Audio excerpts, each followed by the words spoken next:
자, 오늘부터 요한계시록을 쭉 한번 정리를 해볼 텐데, 지난 세미나 때 도표를 맥을 잡아줬는데, 이제부터는 1장부터 22장까지 모여서 계시록을 강의한다는 거죠. 강의하면서 앞으로 여러분 설교할 거 아니에요? 설교를 할 텐데 설교 소스를 이렇게 하나씩 중간중간 터치해 줄 거예요. 어떻게 설교하는 게, 이런 본문에서는, 이런 단어에서는, 이런 문맥에서는 어떤 스타일로 어떻게 설교하면 영향력이 되겠다. 앞으로 설교해야 되니까 그런 것을 하나씩 터치를 하고 갈 겁니다. 그럼 요한계시록의 문제가 뭐냐면, 다 자기 나름대로 계시록을 해석해서 문제가 되는 거예요. 성경 본문이 똑같은데 성경은 똑같은 해석은 달라요. 설 따라 다르고 해석하는 사람마다 다 보는 계시록 내용이 달라버리다 보니까 이 유튜브에 떠있는 계시록 동영상이 너무 다르고, 또 교회에서 이제 가르치는 목사님 해석도 다르고, 신학에서 가르치는 학설도 다르고, 그러다 보니까 이제 계시록을 알고 싶어하는 사람들이 좀 힘든 분야예요. 유튜브에 들어가서 계시록을 이 목사님 저 목사님 계시록을 들어도 너무 다르게 해석을 하다 보니까 가닥을 잡기가 어렵고, 진짜 어떤 것이 더 맞는 것인지, 어떻게 이해를 해야 되는 것인지, 또 가르쳐야 할 입장에 있는 분들은 또 어떤 걸 받아들여서 가르쳐야 하는 것인지 혼선이 와 있는 게 사실이고, 또 이단들이 또 이 계시록을 너무 다루다 보니까 이런 말은 해야 되는지 안 해야 되는지 이런 문제까지 겹쳐서 홍수인데 정말 뭘 갖다가 내가 배워야 되고 또 가르치는 상황까지 가야 될 것인가가 혼란스러운 그런 위치에 있는 겁니다. 그래서 설을 믿지 말고 신학에는 설을 가르치는데, 성경 본문 중심으로 이 계시록을 이해를 하면서 풀어가자는 거죠. 그러면 이제 저는 이제 계시록을 공부를 이제 오늘부터 시작할 텐데, 계시록을 각자 푸는 사람마다 주관이 있어요. 관점이 있다고요. 어느 각도에서 본다, 그런. 예? 나는 비유로 본다. 신천지는 비유로 보거든요. 나는 상징주의적으로 본다. 나는 문자로 본다. 그런데 성경은 다 한 가지로 볼 수가 없어요. 왜 그러냐면 내용이 문자 그대로 말을 이해를 해야 할 때가 있고, 이거는 상징으로 봐야 말이 된 때가 있고, 또 계시록은 비유가 별로 없어요. 예? 마태, 마가, 누가복음, 예수님 비유를 했지만 계시록은 비유라고 할 수가 없어요. 그러니까 상징 아니면 문자 그대로예요. 문자 그대로 이해할 내용 갖다가 상징으로 하면 전혀 하나님이 원하는 각도가 아닌 다른 해석이 나오는 거죠. 그러니까 문자로 봐야 할 것도 문자로 보고, 상징으로 봐야 할 건 상징으로 봐야 되는데, 그걸 바꿔버리면 안 된다는 거죠. 그래서 그런 주관적인 것을 제가 9가지를 주관을 가지고 이런 각도에서 저는 계시록을 본다. 이렇게 9가지를 해놨어요. 그걸 먼저 한번 제가, 다른 사람 하는 시간이 많이 걸리니까 내 것, 제가 계시록을 푸는 그 열쇠라고 보겠죠. 관점을 한번 보도록 하겠습니다. 요한계시록을 책 제일 앞페이지에 있어요. 서론 뒤편에가 있습니다. 요한계시록을 보는 성경적인 방법, 해석자의 올바른 자세관 해가지고 9가지 해놨습니다. 한번 읽어보면서 이걸 정리를 좀 하고 계시록 어떻게 봐야 될 것인가 분야니까요. 첫 번째, 문자, 우리가 글이 문자잖아요. 문자 그대로 읽어서 이해가 되며, 무슨 말인지 이해가 된다는 거죠. 말이 되는 내용은, 이해가 되고 말이 되는 내용은 이해가 되는 그대로 받아들이는 자세가 올바른 자세이다. 제가 보는 계시록을 푸는 열쇠적인 관이에요.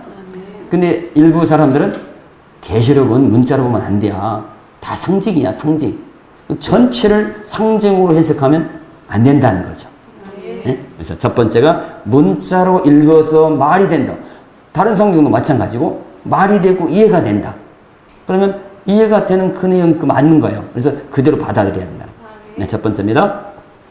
그래서 요한계시록은 문자로 읽어서 이해가 되고 말이 되는 내용이 60% 내지 70%가 우리말로 이해가 되는 말들이에요. 그럼 요한계시록을 문자 그대로 말이 되고 이해가 되는 말로 읽어서 이해가 되는 내용이 60-70%면 우리가 글자만 아는 사람은 60% 내지 70%는 계시록을 이해하고 있다, 이해할 수 있다, 그런 얘기죠. 저는 도표적으로 이제 맥을 어디서 그거는 잡기는 어렵겠지만, 뭔 말인지는 안다는 거죠. 그렇게 한번 가정을 해볼게요. 계시록 1장 3절 말씀 보면 이 예언의 말씀, 예언은 앞으로 될 일을 말하는 말이잖아요. 이 말씀을 읽는 자, 듣는 자, 시키는 자는 뭐가 있다? 복이 있다. 어떻게 도저히 뭔 말인지 이해가 안 됩니까? 뭔 말인지 이해가 됩니까? 이해가 되죠? 그런 식으로 이 예언이 계시록에 이 지금 예언 앞으로 될 일을 기록한 이 예언의 말씀을 읽어도 복을 받고 들어도 복을 받고 지키는 복을 받는다 라고 하는 말은 이해가 되잖아요. 더 의미 있게 이 지키는 걸 보고 몸복을 받는다는 얘기가 여기까지는 또 살펴봐야 되겠지만, 그러나 일반적으로는 복 받는구나, 좋은 거구나, 읽으면 좋은 거구나, 그 정도는 이해가 되잖아요. 그렇게 써진 내용이 60% 이상 된다는 겁니다. 이렇게 이해가 되는 말을 우리가 글씨만 우리 한글만 알면 거의 60% 이상은 계시록을 이해할 수 있고 알게 된다, 그런 얘기죠. 나머지는 좀 문제가 되겠지만, 두 번째, 문자로 이해가 되지 않으며 말의 성립이 되지 않는 내용 있어요. 말 자체가 안 돼, 말이 안 돼. 성립이 되지 않는 내용은 상징을 언급하고 있으므로 복음적으로 성경을 근거하여 살펴보는 것이 올바른 자세다. 자, 읽었는데 뭔 말인지 잘 이해가 안 되고 말 자체도 안 되고 뭔 말인지 이해가 안 되는 부분이 있어요. 예를 들어서 여자가 12장에 여자가 해를 옷 입었다. 여자가 해를 어떻게 옷 입겠어요? 말 자체가 성립이 안 돼. 달을 밟고 있다. 어떻게 사람이 달을 밟고 있겠어요? 해를 어떻게 해가 옷을 입을 수 있겠어요? 이런 부분들 있죠. 짐승이 어쩌고 저쩌고 이런 짐승이 아니겠죠. 그러니까 사람을 상징한다는, 어떤 나쁜 사람을 상징하는 짐승으로 표현했다는 거죠. 이런 부분들은 문자로 말이 안 돼요. 해석이 안 되는 부분들이에요. 그런 부분들은 상징을 뭘 의미하고 있다, 그런 뜻이에요. 그렇게 이해를 해야 된다, 그런 얘기죠. 3번, 요한계시록을 과거적 해석에 치우치면 바르지 않으며 장차 되어질 미래적인 이루어질 역사적 해석으로 보는 것이 올바른 자세다. 일부 사람들은 과거적 해석이 돼요. 과거에 로마 시대의 사건 얘기한다. 바로를 얘기한다. 뭐 이런 식으로. 아니면 뭐 헤롯을 얘기한다. 뭐 무슨 왕을 얘기한다. 이런 식으로 과거에 이루어진 사건으로 해석하는 과거적 해석이 있어요. 근데 과거적 해석이 다 틀렸다는 얘기는 아니고 과거적 해석의 의미도 부여하면서도 미래적인 사건을 얘기한 게 계시록입니다. 같이 맞물려 가는 거예요. 그래서 거기가 미래적으로 해석해야 말이 되는 거예요. 계시록은 미래적인 사건이다라고 해야 되는 거예요. 전체적으로 봐서. 그래서 과거적 해석으로 과거에 있었던 일로 해석을 끝나버리면 이 계시록은 아무 의미가 없는, 배울 필요도 없고 기다릴 필요도 없는, 아무 의미가 없어지는 거예요. 네 번째, 요한계시록은 하나님의 백성들을 구원하시는 하나님의 구원 역사의 섭리하심과 불신자들과 죄악으로 오염된 세상을 심판하시는 노아의 시대와 소돔 고모라 심판의 역사와 같이 실제적인 심판의 역사로 보는 것이 올바른 자세이다. 영어로, 영적 해석으로, 의미적 해석하면 하나님이 지금 노아 시대처럼 소돔 고모라 시대 예표처럼 물로 심판하고 불로 심판한 것처럼 하나님의 심판이 실제적인데 의미 부여를 하면 심판이 약화돼요. 하늘에서 불이 내려와서 불질렀다. 지구촌을 불태웠다. 이거를 의미로 하면 안 돼요. 실제 세상이 불이 난다. 이렇게 실제적 해석으로 해야 되는, 왜? 노아 시대의 심판이 실제지 무슨 상징이에요? 소돔 고모라가 실제로 불로 태웠지 뭐 의미예요? 그런 것처럼 실제적 심판이 앞으로 온다. 이렇게 이해해야 된다는 겁니다. 다섯 번째, 인간의 입장에서 연구하는 자세보다는 하나님의 섭리적인 역사의 입장에서 하나님께서 지금 무엇 때문에 이러한 역사를 행하시는지를 하나님의 의도와 섭리하심의 입장에서 보는 것이 올바른 자세이다. 뭔 말이냐면 내가 연구하면 안 된다는 거예요. 이거는 하나님이 하실 계획을 우리에게 전달한 내용을 갖다가 내가 연구해서 내 지식을 가지고 내 학문을 가지고 내가 들었던 풍어를 가지고 이 하나님이 하시는 일을 연구하면 답이 나오지 않아요. 하나님 입장에서 생각에는 하나님이 왜 성경에 이런 내용을 하신다는 걸까? 하나님은 무슨 의도가 있었을까? 라고 하나님 입장을 생각하면서 계시록을 풀어가야 계시록이 성경적으로 하나님 입장에서 풀어지는 거예요. 연구하면 안 돼요. 내가 연구해서 무엇이 답이 나오겠어요? 내 지식 갖고 무엇이 답이 나오고 있어요. 내가 배운 학문, 내가 배운 설 이런 거하고 연구를 하다 보니까 자기 수준에서만 신학이 풀어지고 계시록이 접근된다는 거죠. 그다음 6번째, 요한계시록은 뭐가 아니요? 학문이 아니요. 학문으로 푸는 사람이 있거든요. 이게 무슨 학문으로 계시록을 문자적으로 이 사도 요한이 쓴 책으로 학문으로 생각해. 그러니까 계시록을 이제 영구적으로 가야 된다는 거죠.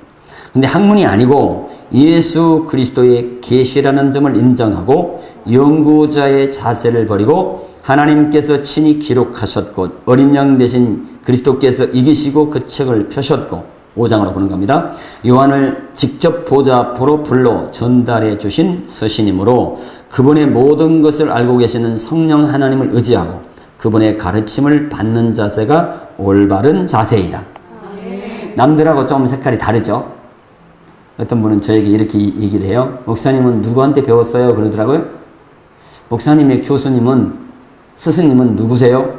이렇게 물어요. 저는 이제 신학을 공부 많이 하시고 유명인사, 그 다음에 학을 많이 하신 분들, 이런 분들이 스승이라면 대단하시네, 그 제자세요? 이렇게 얘기를 할 줄 알고 어떤 스승님한테 배웠냐고 물어. 그래서 저는 안 배우고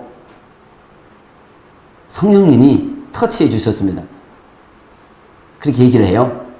지금 계시록 읽고 전도 갔다 와서 읽고 또 깨달은 대로 또 하고 해서 한 5년, 한 3년 가까이 이렇게 과정을 통해서 어느 정도 뼈대가 세워지고 또 읽으면서 계시록 하면서 또 깨닫고 하면서 했기 때문에 누구한테 다이렉트 처음부터 끝까지 배워가지고 그때 써먹는 게 아니기 때문에 그렇게 얘기하면 이상하게 볼까요? 정상으로 볼까요? 어떻게 하셨어요?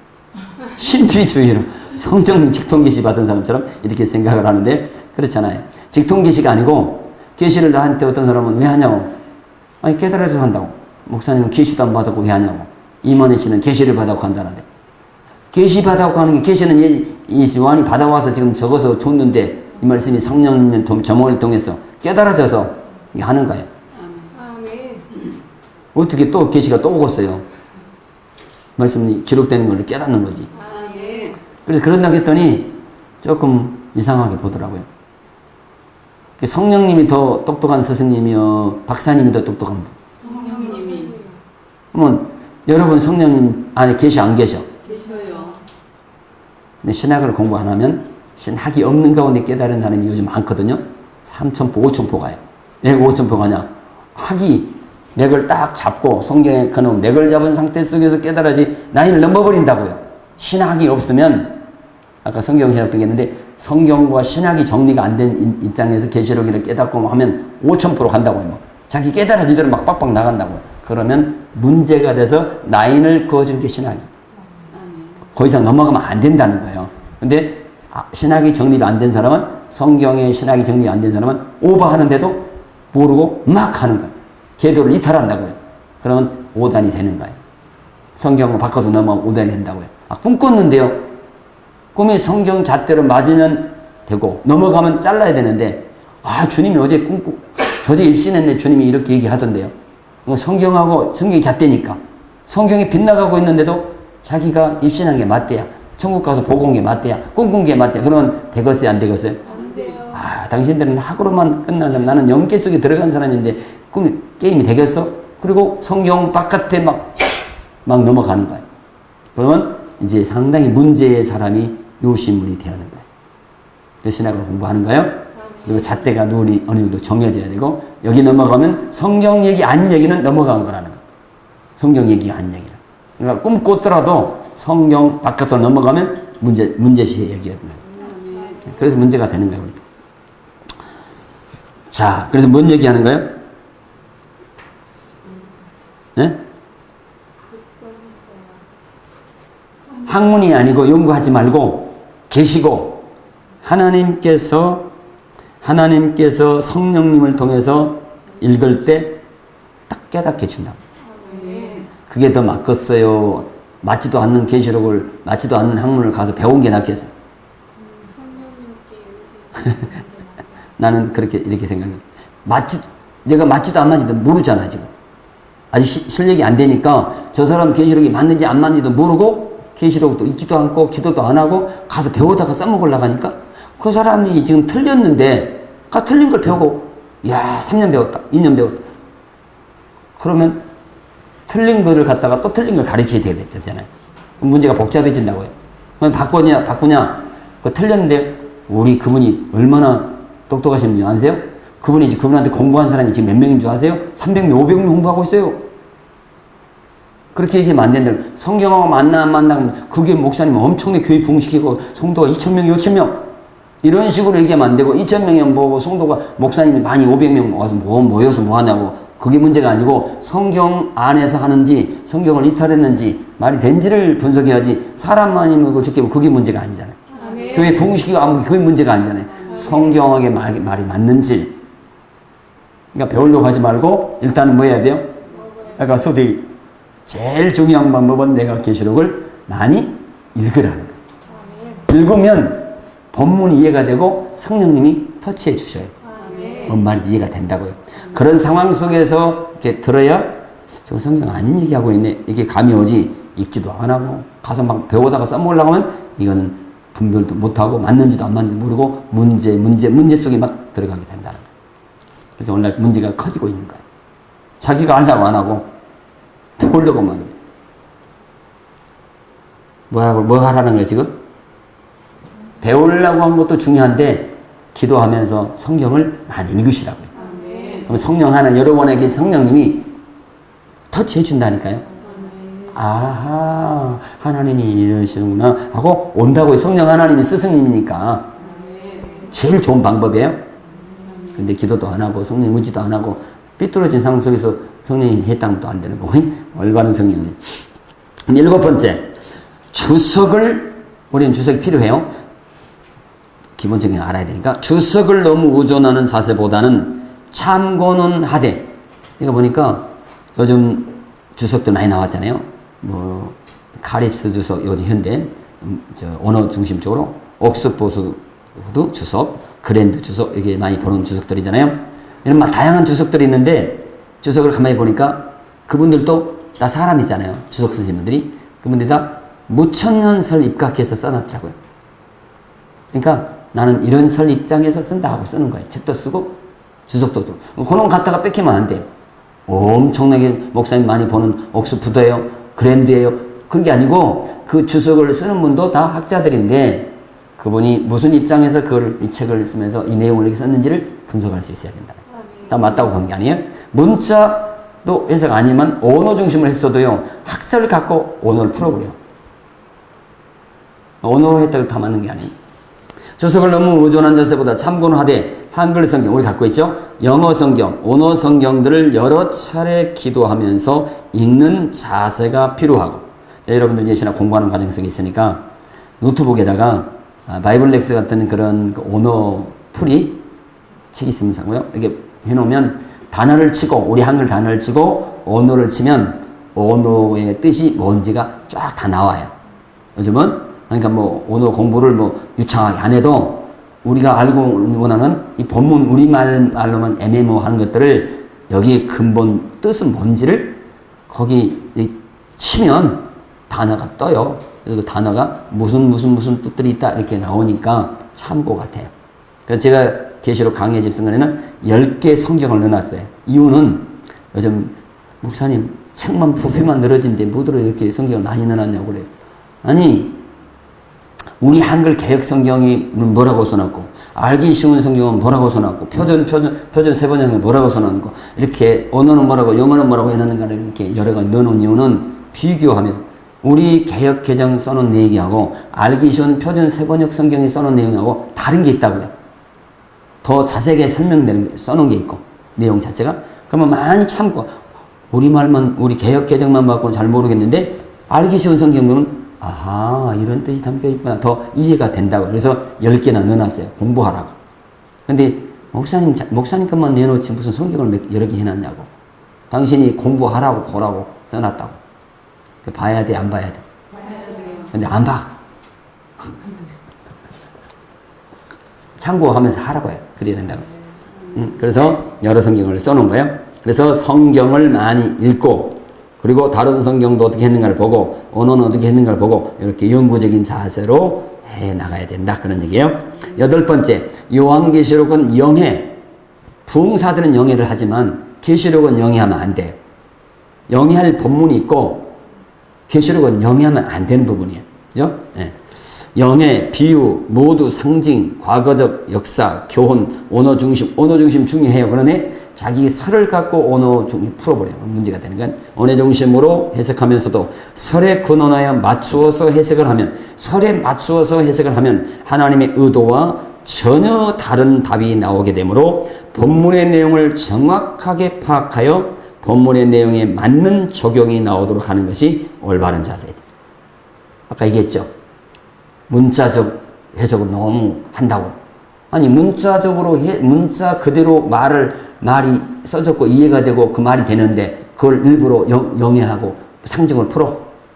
이 연의 말씀을 읽고 듣고 지킨 자는 복이 있다는데 이거는 무엇이다 이렇게 전혀 다른 각도의 해석을 끄집어내고 상징으로 풀어야 된다. 뭐 비유로 이렇게 하면 안 된다는 거잖아요.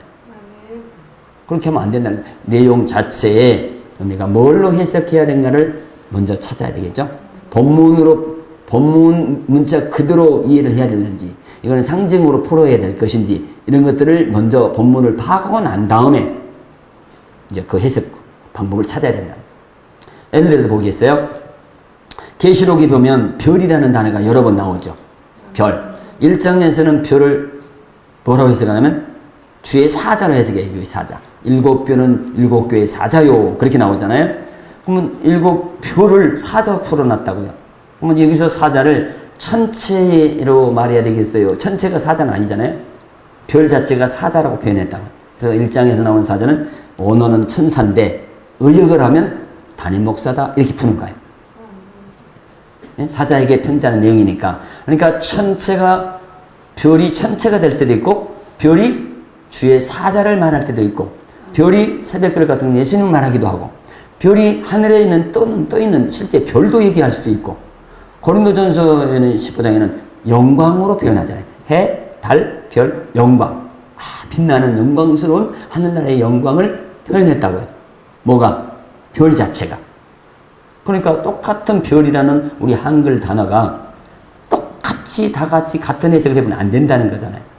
문자로 별이 천체다 이렇게 할 수 있지만 주의 사자다 이렇게 할 수도 있고 영광이다 이렇게 할 수도 있고 사단, 마귀 볼 수도 있거든요. 마귀, 아니면 예수님 이렇게 주의 사자 이렇게 똑같은 별이라는 문자 그자가 문자 그대로 천체별을 얘기할 수도 있고 다른 것을 의미할 때도 있는데 똑같이 신천지같이 해석하면 안 된다는 거예요. 나무는 무엇이다. 열매는 무엇이다. 씨는 뭐다. 이렇게 똑같이 한결같이 풀 수가 없다고요. 본문 자체가 천체별로 해석할 부분이 나오고 사조로 해석할 부분이 나오니까 그 본문을 먼저 파악을 한 다음에 여기는 천체로 해석해야 된다. 그렇게 해석할 방법을 찾아서 여기는 진짜 별이다. 이렇게 해석을 해나가야 된다. 똑같이 별은 뭐고 구름은 뭐고 신천지가 이렇게 버리면 안 맞는데 그 내용 본문 자체가 그렇게 풀면 그렇게 이해를 해 나가셔야 한다는 거예요. 이해하고 계시는 거예요? 9번째, 계시록은 어려운 책이 아니며 뭔 책이 아니라고요? 어려운 책이 아니며. 그럼 왜 오늘날까지 계시록은 덮어놓은 거예요? 어렵다고.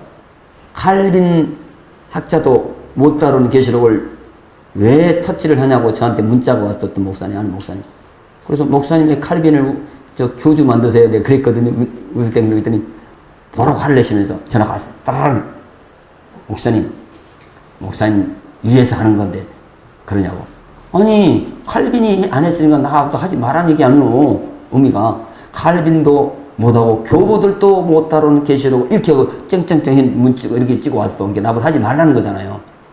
아니, 그렇게 유명한 칼빈도 못하고 교부들도 안 다루는 계시록을 실력도 별도 없는 목사님이 계시록 한다고 세미나하고 돌아다니 이런 것을 내가 받아들이니까 기분이 나빠서 칼빈이 못 깨달으니까 나도 못 깨달아야 되는 이유가 있냐고. 깨우쳐주면 칼빈 못 깨달으면 나는 깨우쳐주면 깨우침 받아 이해가 되는 것이지. 뭐 칼빈이 못 깨달았으니까 나도 못 깨달아야 된다는 뭐 단서가 있어 어디가? 없지? 할렐루야. 그 목사님 이해하는 거요. 그러니까 칼빈 교주 만들지 마라고 내가 문자 그랬어.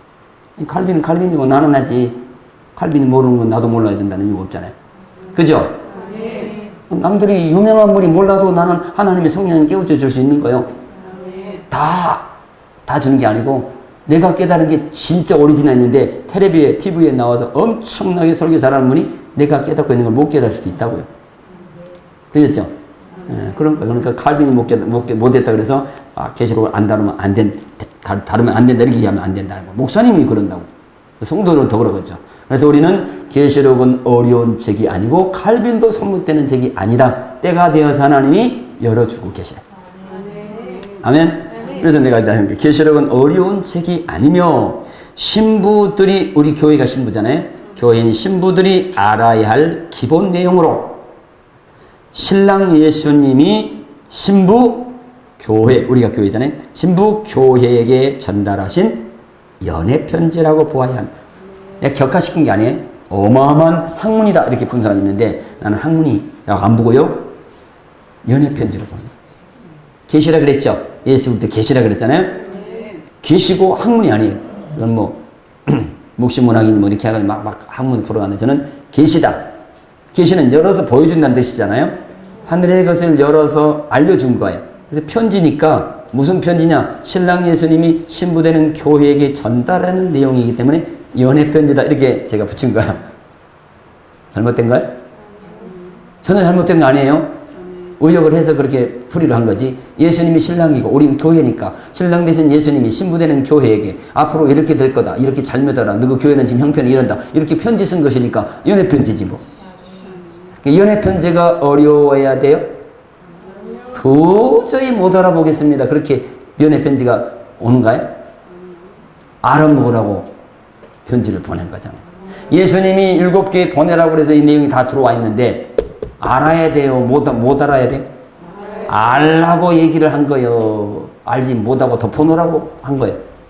알라고 하나님이 쏘는 내용을 알라고 예수님이 7교회 보내라 신부에게 보내라서 보낸 연애 편지니까 쉬워야 된다. 알아야만 된다. 그렇게 본 거. 두 번째, 이건 성경이 안 써진 거잖아요. 그 다음에 이 계시록이 어려워야 되지 않고 쉬워야 되는 이유. 이 계시록은 간증이네. 네, 유튜브에 올라온 사람들이 깜짝 놀라게 생겼네. 요한계시록은 간증이다. 누구 간증이냐? 요한의 간증이다. 왜? 4장 1절에 데려갔어.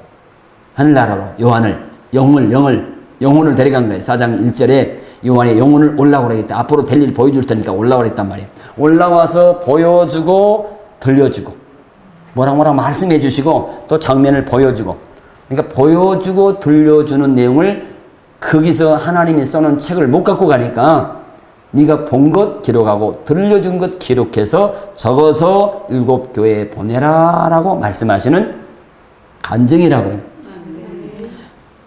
전국 지역 오고 간증하신 분들의 간증 얘기가 어려워서 못 알아먹겠어요? 알아먹겠습니까? 천국이 너무너무 멋있다. 어려워. 도저히 못 알아먹어? 간증은 쉽지. 논문은 어렵지만 간증은 어렵지 않아요. 그래서 요한의 천국 간증이다. 그렇게 이해하면 돼. 그러니까 어렵겠어? 쉽겠어? 쉬워야 맞지. 간증인데. 그러니까 요한계시록은 내가 국문만 알면 60% 이상은 계시록은 이해가 된다. 왜? 우리말로 이해가 되고 문자적으로 말이 되는 내용이 그렇게 많아요. 그러니까 쉽다. 읽으면 이해가 된다. 맥 잡는 거는 조금 이렇게 정리를 해야 성경적으로 정리가 돼야 되지만 어느 정도는 계시록을 읽어서 이해가 된다는 거. 그 다음에 쉬워야 할 이유가 예수님이 신랑 되신 예수님이 신부되는 우리 교회에게 보는 편지니까 연애 편지니까 어려우면 말이 안 되는 거예요. 쉬워야 된다. 그 다음 요한을 불러다가 보여주고 들려줘서 써서 보내라고 하는 간증문이기 때문에 쉬워야 말이 되지 어려워서 못 알아먹는 계시록이다. 평신도는 알라 꿈도 꾸지 마라. 목사들도 모르는데 이런 내용은 전혀 논리 안 맞는 거예요. 쉬워야 맞는 거예요. 다 알아야 되는 거예요. 목사님들뿐이 아니라 성도들도 다 알아야 맞는 거예요. 아까 이 간증했잖아요. 유치원생도 계시록을 쉽게 말하니까 다 알아먹고 예수 잘 믿고 천국 꼭 가야 되니까 더 전도했다고 내가 아까 간증했잖아요. 불신자가 계시록 강의를 쉽게 설명했더니 듣고 교회를 나왔다고 간증했잖아요. 금방. 불신자 한 번도 성경 들어본 적도 교회 나가본 적 없는 사람도 계시록 말씀을 쉽게 이해가 된다고 그러고 이 말씀 믿고 교회를 출석했는데 어려워? 안 하니까 신천지를 깔보고 계시록도 못하는 목사가 목사냐고 그렇게 깔보고 자기들은 계시록을 뚫고 있는데 교회 다니는 사람은 계시록 개자도 모르고 뭔 말인지도 모르고 붙이고 다닌다니까요. 교회에다 넣어준다니까요. 성도 여러분, 목사님한테 계시록이 뭐라고 물어보십시오. 뭐라고 물어보십시오. 모르죠? 그러면서 빚고 와서 이렇게 종이 쪽지를 교회에다 뿌리고 다닌다니까. 성도 여러분, 목사님한테 이것이 뭐라고 물어보십시오. 안 가. 엉뚱으로 잘 모른다고. 이렇게 목사님들을 완전히 깔아 뭉개서 한다니까요. 다 교회 다니는 사람한테 그렇게 질문해보라고 해갖고 다닌다니까. 이게 알아야 되겠어, 몰라야 되겠어? 계시록을 제대로 성경적으로 이해하면 신천지 같은 데 안 가는 거, 유튜브 아무거나 보지 않고 또 내게 보내준 것을 지적해서 이거 보지 마시고 이건 안 되는 겁니다 하고 해줄 수 있고, 우리 자녀들부터 시작해서 가까운 사람에게 계시록의 내용을 정확하게 정리해주면 신앙이 달라진다. 변화가 일어난다니까. 하늘의 소망을 갖게 된다니까. 그러니까 생생한 간증 아까 강의하기 전에 얘기해줬잖아요.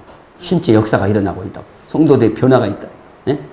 말씀이 역사를 일으킨다고. 기적을 일으키고 있다고 내가 했어요. 그래서 계시록을 부지런히 읽으시면 이해가 된다. 할렐루야. 그래서 요한계시록을 어렵다고 하지 말라. 그러면 계시록을 왜 어렵다고 해서 오늘까지 덮어두고 안 하고 문제가 됐느냐? 이건 좋은 거죠. 나중에 할 건데 5장 할 때 할 건데 너무너무 중요한 하나님이 하실 일을 써놓은 얘기잖아요. 비밀. 이거를 요한을 불러다가 쫙 예수님이 펼쳐가지고 쫙 보여주고 들려주면서 앞으로 미래에 있을 일이 이렇게 될 거야 하고 요한에게 다 보여주고 들려주면서 기록해가지고 보내라 하고 교회에게 들려주는 메시지. 할렐루야. 그래서 이 하나님이 보낸 앞으로 될 일을 성도들이 알아야만 된다는 게, 알아야만. 앞으로 미래에 될 일을 알아야만이 신앙생활을 못할 수 있다, 잘할 수 있다? 잘할 수 있다. 아까 내 간증한 얘기도 마찬가지. 요 계시록만 제대로만 이해하면 신앙생활 잘하지 않을 수가 없다. 마귀가 깨박나서 지금 계시록 못하는가요?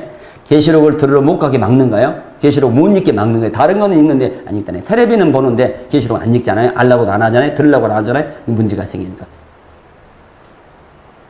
따라합시다. 계시록만 제대로 알면 신앙생활 똑부러지게 할 수 있다. 안 할 수가 없다고요. 계시록을 진짜 성경에 써진 이 계시록을 정확하게 이해하고 이 말씀이 내 말씀이 되고 먹고 하면 신앙생활을 오늘날같이 나이롱 신자가 될 수가 없어. 그건 말이 안 되는 거예요. 요한계시록을 제대로 이해를 하고 이걸 먹었는데 이 말씀을 이해하고 이 말씀이 내 말씀 됐는데 신앙생활을 나이롱 신자처럼 한다. 대충 한다. 적당히 한다. 쉽게 한다. 이거는 논리 안 맞는 거예요. 그럼 기적이 일어나는 거예요. 신앙생활이 바뀐 거예요. 천국 있어요, 없어요? 있어요. 있는 거는 아는 정도시니까. 이제 계시록을 이제 먹으면 천국이 진짜 귀하다고 아는 게 아니고 믿어진다니까요. 그러면 바뀌어지는 거예요. 그래서 이 계시록이 사도 요한이 가서 보고 들은 내용인데, 간증인데 약 70회 정도가 본이라는 뜻과 들은이라는 뜻이 한 약 70배 나와요. 뭐가 무엇이 70배 나온다고요? 본 것, 들은 것. 내가 저 하나님이 보여준 걸 보았는데 보니까 보느니 어쩌고 이렇게 이랬고, 내가 들었는데 이런 말씀 하셨더라. 내가 들었는데 이렇게 본이라는 단어와 들은이라고 하는 단어의 내용이 약 70회 가까이 나온다니까요. 그러니까 요한이 본 얘기한 거라고요. 하늘에서 하나님이 보여준 얘기를 하고 있는 거고 하늘에서 들려준 그 들은 이야기를 쓴 게 요한계시록이기 때문에 본 거 들은 거 얘기한 것을 갖다가 요한이 학문처럼 묵시문학으로 썼다 이렇게 하면 안 된다는 거예요. 그러니까 보고 들은 것이니까 간증이다 이렇게 제가 얘기를 한 거예요. 계시록은 너무너무 쉽다. 초등학생도 계시록을 설명해주면 이해가 되고 신앙생활을 잘할 수 있다. 불신자도 계시록 내용을 쭉 얘기를 해주면 이해가 되고 예수를 믿게 된다. 오늘 예수 믿는 사람이 저 마지막 시대에 되는 계시록을 정확하게 내가 먹어서 소화가 돼서 진짜 진지한 마음으로 간절한 마음으로 계시록을 전하면 듣는 사람이 변화가 온다. 이게 계시록의 본질이에요. 할렐루야. 그래서 요한계시록에 보는 관점을 한번 정리해 봤어요. 이런 관점에서는 계시록을 보는 거예요. 9가지 형태를 가지고 요한계시록을 보는 거예요. 여러분들도 계시록을 읽을 때 뭔가를 가지고 읽기만 하지 말고 이런 틀을 가지고 계시록을 읽고 하면 정리가 되고 앞으로 계시록을 잘 성경도를 빗나가지 않는 그런 계시록을 전할 수 있고 너무 한쪽으로 치우치지 않고 뭐 이렇게 너무 치우치지 않는 성경이 근거한 계시록을 접할 수가 있고 또 설명할 수 있는 여러분이 되리라고 믿습니다. 여기까지 하고 5분 쉬었다가 하겠습니다.